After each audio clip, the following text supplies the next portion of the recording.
Hello friends. आज का हमारा नेक्स्ट टॉपिक है बैंकिंग फीचर्स। आज हम बैंकिंग फीचर्स को डिस्कस करेंगे। बैंकिंग फीचर्स में आपके पास बहुत सारे फीचर्स इनेबल होते हैं और उन फीचर्स का आप यूज़ क्यों करेंगे, चलिए देखते हैं। F11 हम प्रेस करते हैं, अकाउंटिंग फीचर्स पे आते हैं। यहाँ पे आपके पास ऑप्शन आ रहा है चेक प्रिंटिंग। जब हमें चेक को प्रिंट करवाना होता है इलेक्ट्रॉनिकली, हम अगर चेक को प्रिंट करवाते हैं तो हम इस ऑप्शन को यस करते हैं और चेक की सेटिंग देते हैं। बट अभी हमें इस ऑप्शन को यूज नहीं करना, हम नो करते हैं। नेक्स्ट है सेट ऑल्टर ट्रांजेक्शन टाइप्स। इसको आप यस करेंगे तो यहाँ पे वो आपको बोलेगा कि जो आप ट्रांजेक्शन करेंगे, जैसे हम एंट्री करते हैं पेमेंट रिसिप्ट वाउचर में, तो वो आपको कौन कौन से ऑप्शंस दिखाए कि आप मान लीजिए किसी को पेमेंट कर रहे हैं या आप किसी से रिसीव कर रहे हैं, तो एटीएम का ऑप्शन दे, कैश का ऑप्शन दे, डीडी का ऑप्शन दे, कार्ड का ऑप्शन दे, ईसीएस, इलेक्ट्रॉनिक चेक। ये सारे के सारे ऑप्शंस में से आप जो जो ऑप्शंस चाहते हैं कि आपसे पेमेंट और रिसिप्ट वाउचर में पूछे, आप उन ऑप्शंस को यस कर सकते हैं और बाकियों को नो कर देंगे तो आपको पेमेंट और रिसिप्ट में वही ऑप्शंस वो पूछेगा भी। उसके बाद नेक्स्ट है सेट ऑल्टर बैंकिंग फीचर्स। इसको आप यस करेंगे तो ये आपसे अनेबल बेनिफिशियरी कोड वगैरह जो है वो आपसे पूछेगा जब आप बैंक की डिटेल्स फिल करेंगे, तो अभी इसकी भी हमें ज़रूरत नहीं है। उसके बाद नेक्स्ट है set alter post dated transaction features. अगर आप इसको यस करते हैं तो यहाँ पे हमारे पास लिंक नेशनल बैंक आता है। मान लीजिए कोई जो कंपनीज हैं वो क्या करती हैं, पोस्ट डेटेड चेक कौन से होते हैं, जो एडवांस चेक की पेमेंट की जाती है उसको हम पोस्ट डेटेड चेक्स कहते हैं। नेक्स्ट डेट्स पे हम जब पोस्ट डेटेड एंट्री करते हैं तो उसके लिए आपको पोस्ट डेटेड को यूज करना होता है। जैसे देखिए, मान लीजिए कि हम चाहते हैं कि जो भी पोस्ट डेटेड चेक्स देते हैं, एडवांस चेक जो भी हम पेमेंट करते हैं वो हम एक पर्टिकुलर बैंक का करते हैं, तो हम क्या करेंगे, यहाँ से उस बैंक को सेलेक्ट कर लेंगे ताकि जब भी पोस्ट डेटेड हम ट्रांजेक्शन करें तो हमेशा वही वाला बैंक को पिक करें। तो इसकी भी जरूरत नहीं है, हम कोई भी बैंक हो वो हम उसको एंट्री करते टाइम ही सेलेक्ट कर सकते हैं। तो इस ऑप्शन को भी आप नो रखेंगे। तो इन सभी ऑप्शंस को नो रखने के बाद भी आप बैंकिंग फीचर को यूज कर सकते हैं। देखिए हम कैसे करेंगे, एक्सेप्ट करते हैं। सबसे पहले तो हमें एक बैंक का लेजर क्रिएट करना होगा और अगर आपका लेजर क्रिएट हो रखा है तो आप उसको ऑल्टर भी कर सकते हैं। मेरा लेजर ऑलरेडी क्रिएट हो रखा है, तो मान लीजिए मैंने एसबीआई बैंक का लेजर ओपन किया। यहाँ पे मेरे पास पूछ रहा है बैंक अकाउंट डिटेल्स। यहाँ पे आपको अपनी पूरी डिटेल्स जो है वो फिल करनी है। यहाँ मैंने अकाउंट नंबर दे दिया, आईएफएससी कोड आप देंगे।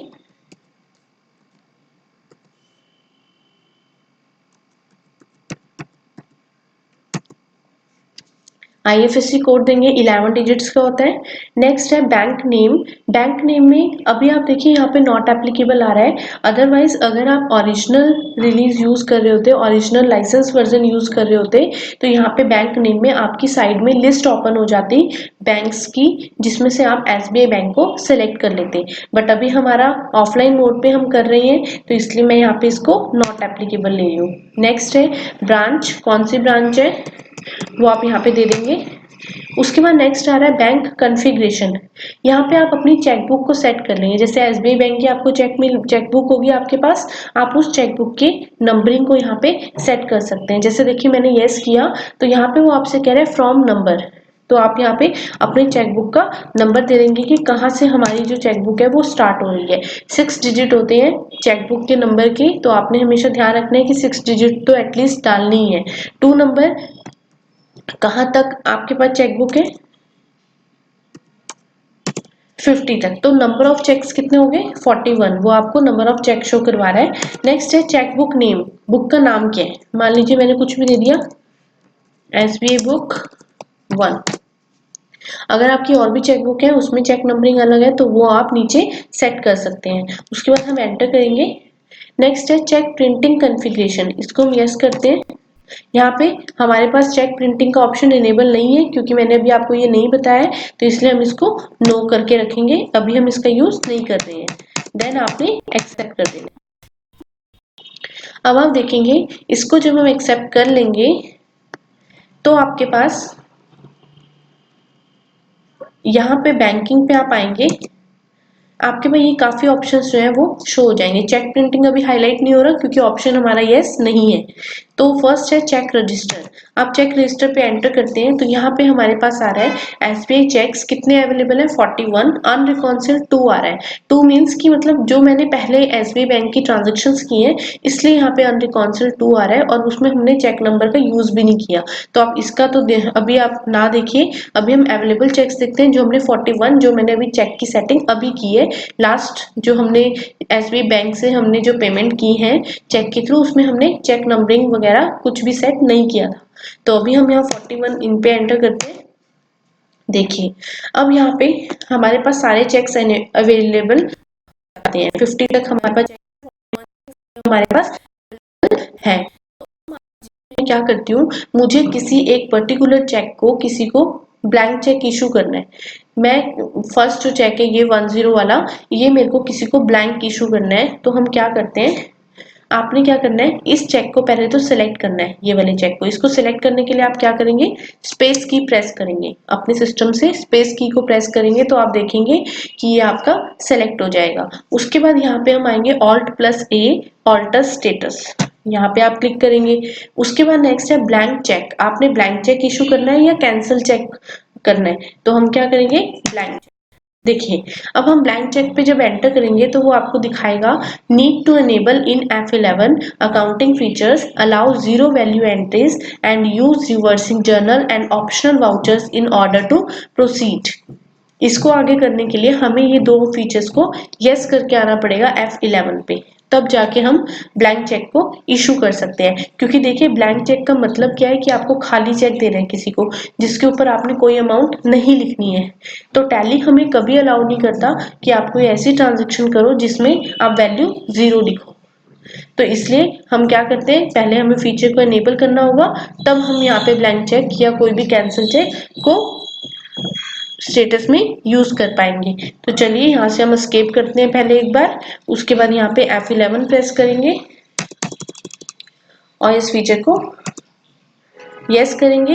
Enable zero value transaction, yes. और हमारे पास use reversing journal and optional voucher, ये तो हमारे पास ऑलरेडी यस है क्योंकि हमने यूज किया हुआ है। और आपने साथ में एक जीरो वैल्यू ट्रांजेक्शन को भी यूज करना है, यस करना है, देन एक्सेप्ट कर देंगे। अब हम दोबारा से करते हैं, स्पेस की प्रेस किया, ऑल्टर स्टेटस, यहाँ से आप ब्लैंक चेक देंगे तो देखेंगे आप यहाँ पे अपने आप एसबीआई बैंक आ रहा है, एंटर करा। यहाँ पे 31 मई की ट्रांजेक्शन हो रही है, आपने किसी और डेट की करनी है, आप किसी और डेट की भी कर सकते हैं। पर्टिकुलर्स में आपने किसको चेक दिए है, ब्लैंक चेक किसको इशू की है, यहाँ पे आप पार्टी का नाम ले लेंगे। अब देखिए हमने पार्टी का नाम लिया तो यहाँ पे हमारे पास अमाउंट में कुछ नहीं आ रहा, मतलब अमाउंट वो पूछ भी नहीं रहा। तो इट मीन्स कि ब्लैंक चेक हमने ऐसे करके इशू कर दिया। अब देखिए यहाँ पे जो हमारा चेक है, यहाँ पे ब्लैंक चेक के नाम से स्टेटस इसका शो हो रहा है। अब ऐसे ही मान लीजिए कि मैंने यहाँ पे 11 वाला जो चेक है वो मेरा चेक कैंसिल हो गया है, तो ये मैंने कैंसिल चेक दिखाना है। तो इसके लिए भी आप क्या करेंगे, स्पेस दिखाएंगे और यहाँ से आप करेंगे चेक ऑल्टर स्टेटस करेंगे और यहाँ से कैंसिल चेक कर देंगे। कैंसिल चेक कब हुआ है, कौन सी डेट पे हुआ है, वो डेट आप यहाँ पे डाल देंगे। रिमार्क्स, आपने कुछ भी रीजन देना हो कि किस वजह से कैंसिल हुआ है तो वो आप यहाँ पे दे सकते हैं, एक्सेप्ट कर देंगे। तो आप देखेंगे यहाँ पे कैंसल चेक करके आपके पास शो हो जाएगा। उसके बाद नेक्स्ट है अवेलेबल चेक्स। अब हमारे पास 1-2 ये वाला जो चेक है ये अवेलेबल है। मान लीजिए ये चेक मुझे किसी को नॉर्मली पेमेंट करना है, किसी को मुझे पेमेंट करना है इस वाले चेक की, तो हम क्या करेंगे, नॉर्मल हमें एंट्री पे जाना होगा। मान लीजिए यहाँ पेमेंट वाउचर में ही एंट्री करती हूँ मैं, एसबीआई बैंक का चेक मैं इशू कर रही हूँ बालाजी एंड कंपनी को 5000 रुपीज का, एंटर प्रेस किया। ये पीछे की कोई पेमेंट होगी वो हम अगेंस्ट यूज कर रहे हैं, बट यहाँ पे आपको ऐसे अगेंस्ट यूज करने की जरूरत नहीं है।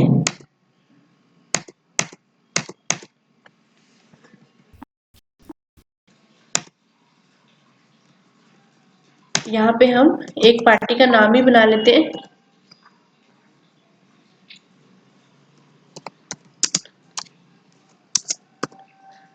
ये मैंने एक पार्टी का नाम बनाया जिसको मुझे पेमेंट करनी है। मैंने मान लीजिए 5000 रुपीज का पेमेंट किया।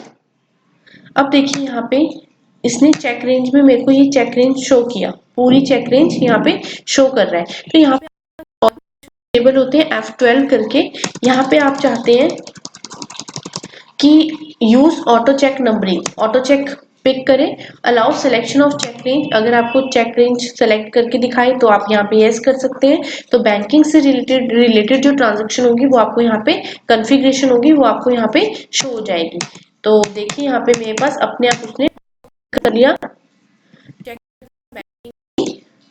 Check register.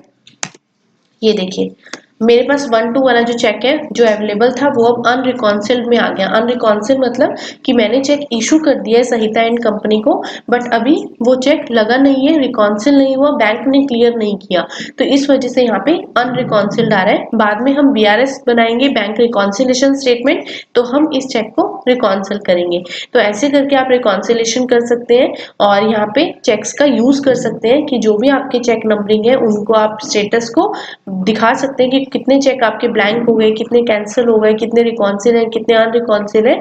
तो ये सारा हम यहाँ से चेक रजिस्टर के थ्रू कर सकते हैं। तो अब आप देखेंगे यहाँ पे अब अवेलेबल चेक्स मेरे पास 38 है, अनरिकॉन्सिल्ड 1 है, रिकॉन्सिल्ड मैंने अभी कोई किया नहीं है, ब्लैंक 1 है, कैंसिल्ड 1 है। टोटल चेक्स आपके पास थे। नॉट इन रेंज में जिसमें मैंने चेक किया था उसमें अनरिकॉन्सिल्ड में 2 आ रहा है और यहाँ पे नॉट इन रेंज है। इट मीन्स कि इसके लिए हमने चेक बुक की सेटिंग की ही नहीं है। उसके बाद आप देखेंगे बैंक रिकॉन्सिलेशन। बैंक रिकॉन्सिलेशन में यहाँ पे जब हम बाद में बैंक रिकॉन्सिलेशन स्टेटमेंट करेंगे तब मैं आपको ये रिकॉन्सिलेशन वाला बताऊंगी। उसके बाद नेक्स्ट है डिपॉजिट स्लिप। डिपॉजिट स्लिप में आपके पास ऑप्शन आते हैं चेक डिपॉजिट स्लिप और cash deposit slip. SBI bank में आप जो भी कैश डिपॉजिट कराएंगे वो आपका यहाँ पे कैश डिपॉजिट स्लिप के अंदर शो हो जाएगा। अभी हमने कुछ भी नहीं जमा कराया हुआ। और उसके बाद अगर आप चेक डिपॉजिट करवाएंगे तो यहाँ पे आपके पास चेक डिपॉजिट स्लिप शो हो जाएगा। तो ऐसे करके हम डिपॉजिट स्लिप का यूज करते हैं। आप चेक की अलग एंट्रीज देख सकते हैं और कैश की अलग से एंट्री देख सकते हैं। नेक्स्ट है पेमेंट एडवाइस कि आपने SBI बैंक से जो पेमेंट्स की है वो कितनी की है और किस किस को की है।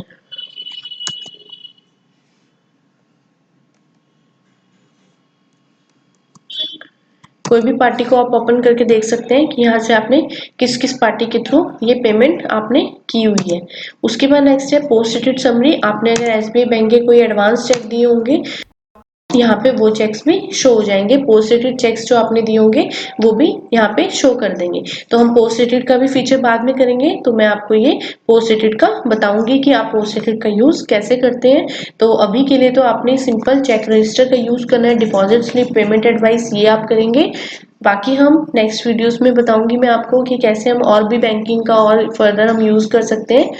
करके देखिएगा। जो भी डाउट है प्लीज पूछिए। Thank you so much for watching this video.